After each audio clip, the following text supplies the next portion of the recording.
masking it. Very good. I kind of got it and I wear the mask, so I kind of double wear it. I kind of double do it too. Yeah. Oh. Oh yes. Yes. Oh wow. Yeah, that'd be horrible. Did you do good with your first shot? Okay. That's good. A lot of people kind of had a little bit of discomfort with the first one. You know. Thank you. Yes.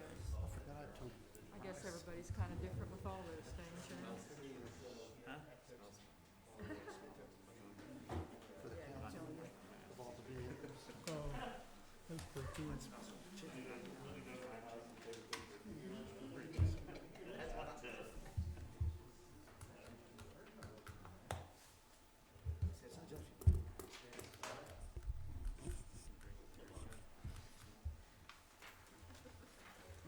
I didn't deny it.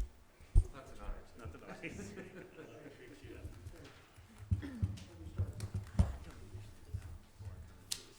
I wouldn't say. I'd grab my shirt.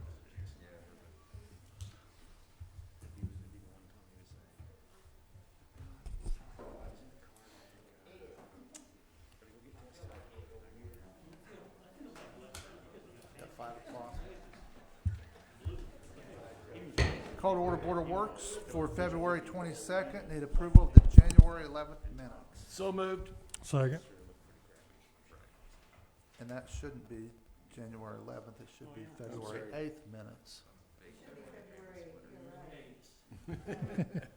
So you got a It says motion? that on mine. Copy here. For the minutes. My minutes, but- Oh, on, you're talking about the Agenda, agenda item, but yeah. the minutes do say February. Yes, okay, I got. I'll amend my motion to approve the board minutes of, February 8th.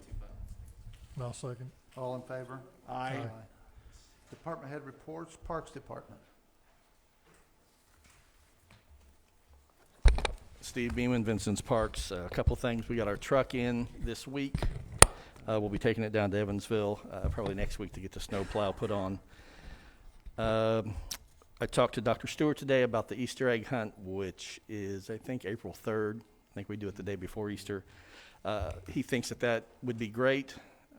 We're going to have masks to be worn, and we're going to come up with a couple ways to get the crowd more spread out. But we'll be sure to put that information out in flyers and things to the parents to know what we're going to expect from them. And we're looking to do the try also. We're, again, I had talked to Dr. Stewart a couple of weeks ago about that, and he feels the more that the Parks Department can do to get citizens outside and back to normal a little bit. So we're working on that. And the pool, we're going to open.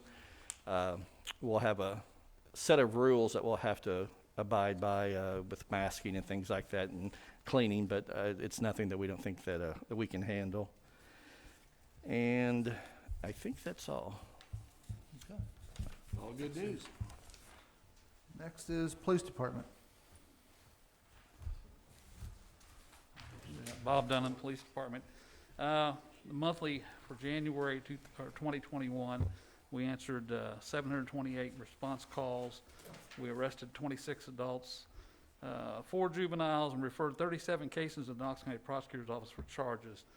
We investigated a total of 55 accidents, 39 were property damage, 2 personal injury, and 14 hit and runs. We responded to 6 burglaries. 1 was a business, 5 were residential. We responded to 42 assaults, 8 of which were domestic battery, 1 with a weapon, and we processed 27 handgun permits in the month of January.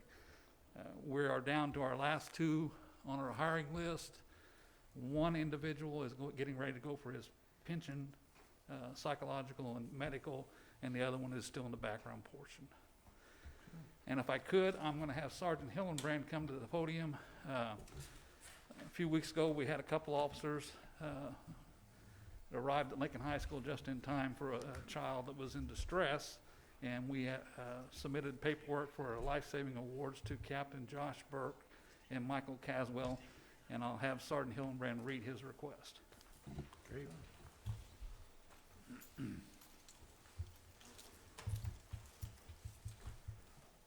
On Monday, February 8th, 2021, Captain Burke arrived at Lincoln High School for a department meeting. A short time after arrival, a male juvenile, later identified as Ryder Duke, exited his mother's vehicle parked next to Captain Burke and was frantically asking for help for his brother, Colton Duke. Ryder stated his brother had a seatbelt wrapped around his neck and was choking. Officer Caswell arrived at this time and assisted Captain Burke in attempting to free Colton. Officers attempted to get the seatbelt released, but it would not. They attempted to unwrap the seatbelt from Colton's neck, but they could not without causing more distress. Colton began making a gagging noise and flailing his arms. At that time, Captain Burke decided to cut the seatbelt to free Colton. Once free, officers could see Colton had marks around his neck and petechia in both eyes. Colton's mother, Shay Duke, arrived on scene and took care of her son after that point. So that's why I recommended that they be awarded life-saving awards, because Captain Burke and Officer Caswell's quick thinking and responses. Colton Duke only suffered very minor injuries that could have easily ended in much different outcomes. Great.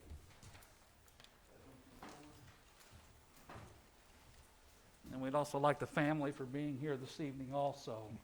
I got a couple of certificates that the mayor will present, and then the officers will receive, and I might say this is multiple awards for both these officers, so this is something that they've done more than once.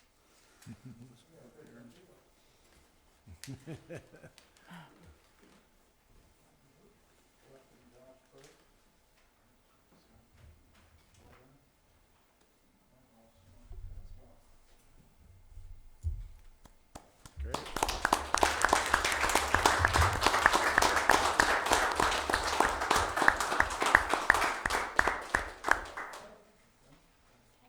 I think they want to take a picture there. Yeah. Everybody just turn toward me.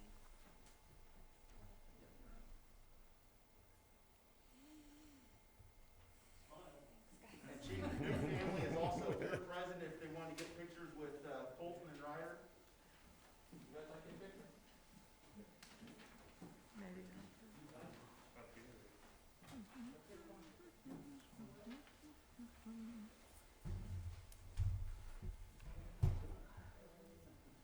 Can we step towards the middle? Everybody scoot together.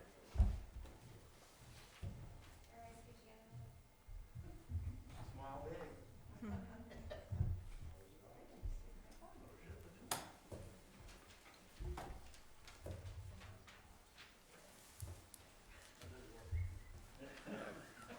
Good job. Same thing.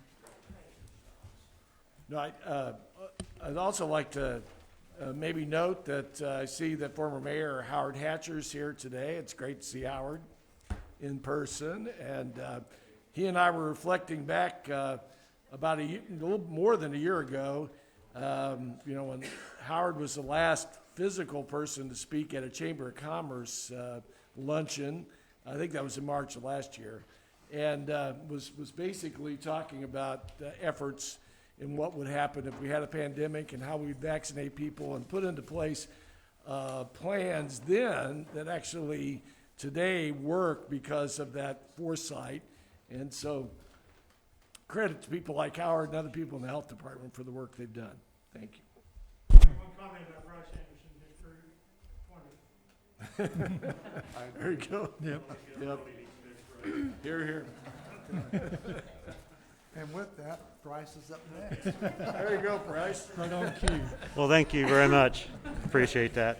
They We say had never follow a dog, act, or children. That's right. We had a lot of good help. The guys worked around the clock, and I told you this morning 250, but it's closer to 300 ton we've used of salt. And we had help from the cemetery, of course. They bring the truck out in a backhoe, and the Parks Department used theirs, and we used the engineering department's truck. So it all worked out so well. So a lot of good help. Everybody worked out well. The repairs were minimal, so that helps a bunch too. So, thank you. Thank you. Thanks, Bryce. Next is city engineer.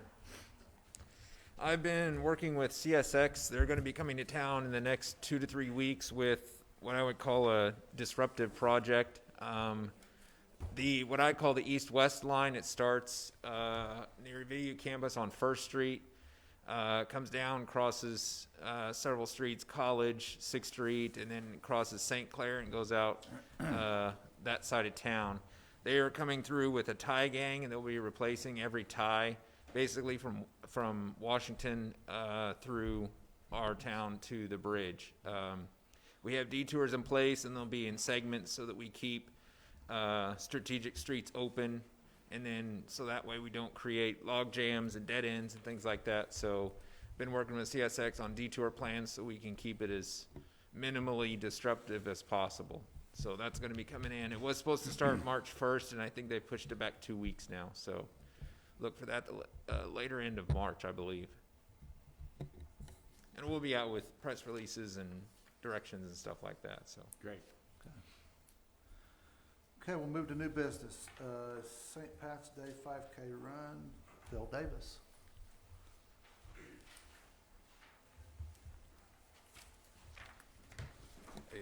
Bill Davis, YMCA. Seems like I come in maybe once or twice every year, excluding last year, I guess, to ask for permission to use streets around the YMCA for a 5K run. So that's my business today. Our 5K run is going to be on Saturday, September 20th, approximately starting about 9 a.m. We'll be using streets around our area and around Riley Elementary and circling back around, coming back down to the YMCA. So I believe I think I sent a map to you. Yeah, okay. So just ask for permission for that. We'll make one side note on that. Our CEO, Pat Herman, is training. Well, he says he's training. I'm not sure if he really is or not, but he is supposed to go out and run the 5K run before the race, and then we'll post that, and anybody registers will have a prize that can beat his 5K. So, so that could be some motivation, I guess. I don't know. Shouldn't have to work that hard, I don't think. But Giant leprechaun outfit. yeah. If you've seen some of the flyers or something like that, we have created a leprechaun out of Pat and kind of shortened him down a little bit, but Magically delicious.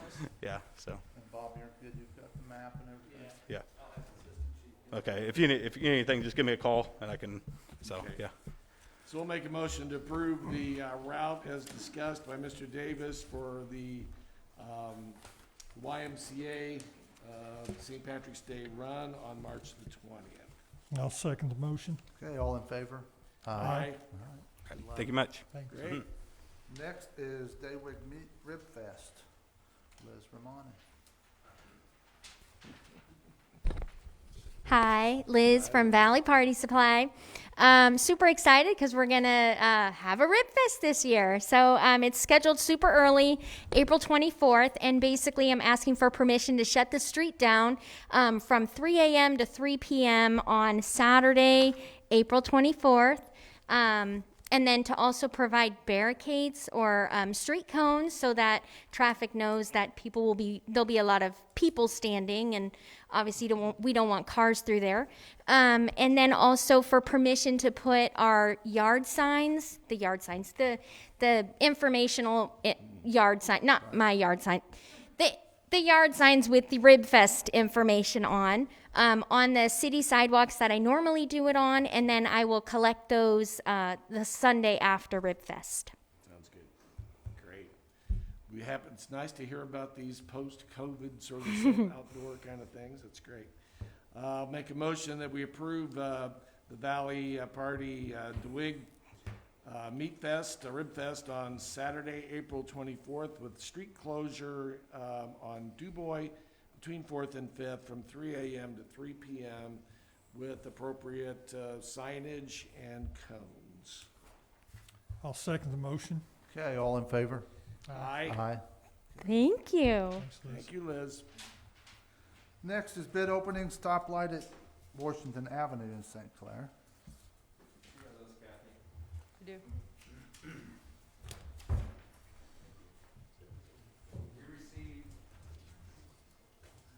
We received one bid from Regal Construction.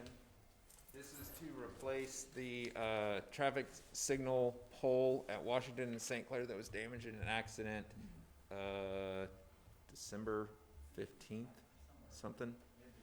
Yeah, it's temporarily up. This is to fix it completely.